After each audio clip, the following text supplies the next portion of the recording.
everybody? Welcome back for another video. Hope you're all doing well and that you're all having a great day. Today's topic is what to buy as a first property. It's a very popular question, so we're going to go over it. Owning property is seen by many people as the end-all when it comes to investing. A lot of people want to acquire either land or usually property, a flat, an apartment, a house, something that they are able to rent out so that they can acquire passive income from it. So, the question would be, should you then, if you are looking to invest in real estate, should you buy a studio, a one-bedroom, a two-bedroom, a house, or a multifamily unit? A studio, which I myself purchase, I find them to be the best simply because, in my investing experience, they cost less. They're usually less expensive, and I am able to buy them with my own capital as opposed to having to ask a bank to be able to take out a mortgage to be able to buy them myself.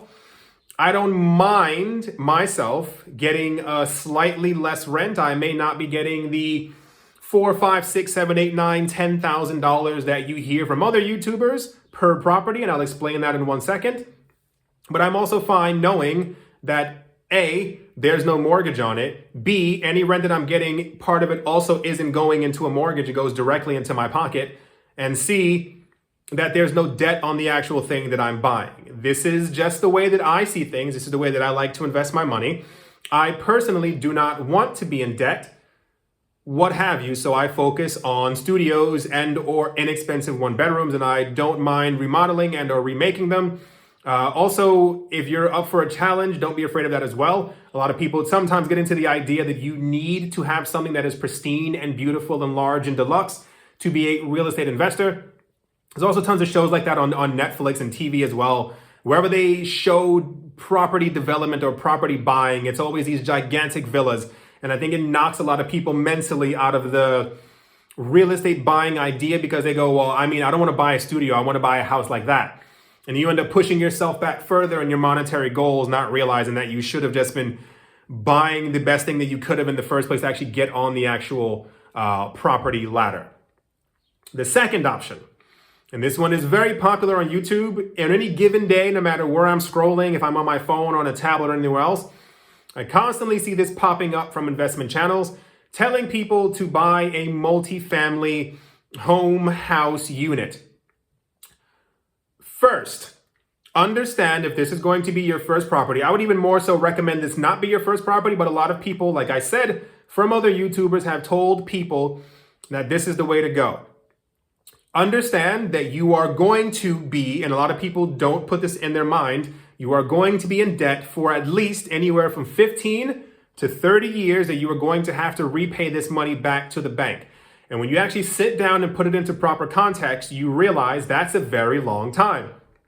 Think of how old you are. Now add 30 years onto that, and this is kind of what you end up getting. The idea is that if you have a multifamily unit, let's say, for instance, you have a 3-family gigantic house unit, or even 3 floors, 1, 2, 3, is that you live in one unit and then you rent the other 2 out. This way, the other 2 can then pay for your actual mortgage as well. If you've been paying attention to what's been happening the last couple of months, a lot of people, and I told you as well, if you have the chance, as always, please do your own research and look for these articles as well. Watch these videos. A lot of people have found out that the same people who were buying up tons and tons of homes and tons of so-and-so, and they were doing it with massive amounts of debt, they can no longer pay back their mortgage because the people who usually paid their mortgage, the actual renters, were not getting they were fired. They don't have proper unemployment benefits and they have the money coming in, so therefore they were not able to pay their actual debt. So they had to end up going back to the bank and trying to refinance, or simply saying, can you please give me 3, 4, 5, 6 months? This is of course, a very extreme scenario, but to be realistic, this is the scenario that we are currently in. It is interesting, the idea of doing this. I myself thought of doing this before. Even as far as buying other properties, other studios, and then renting those out and paying for my own studio and then having that pay them off as well, it's not a bad idea. A lot of times people don't really understand what it means to be in debt for that long.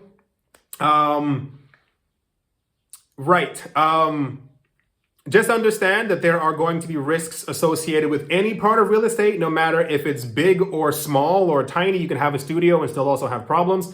You may not be able to find a tenant, but this is also throughout the entirety of the spectrum of real estate.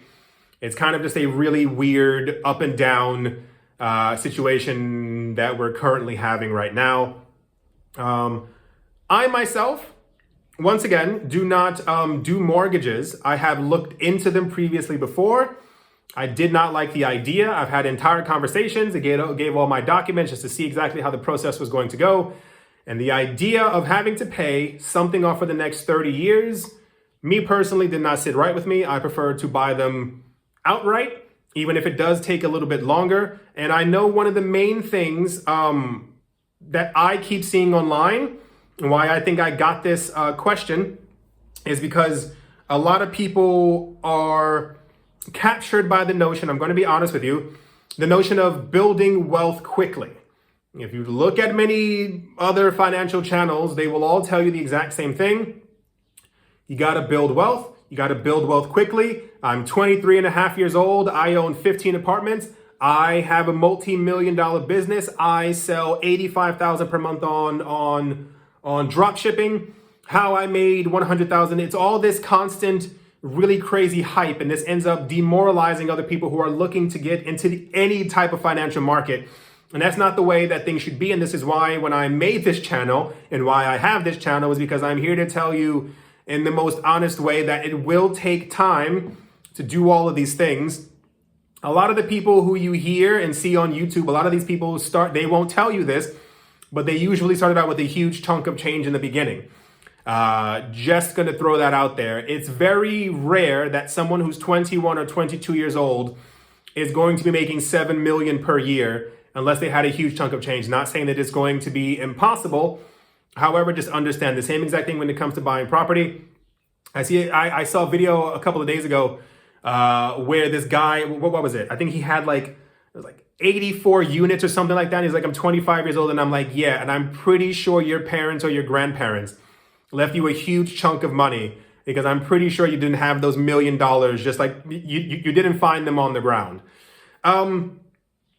I know that people are going to get mortgages regardless of what I think. I just try to let you understand that I've met people who are still paying off mortgages. I mean, they're happy where they are in life, but we have discussions and it's something that kind of still ticks in their head because they wonder, will I be able to do this? Will I have to miss a payment? Will I have to so-and-so, especially as they're getting closer to that retirement age? Overall, it depends on your personal goals.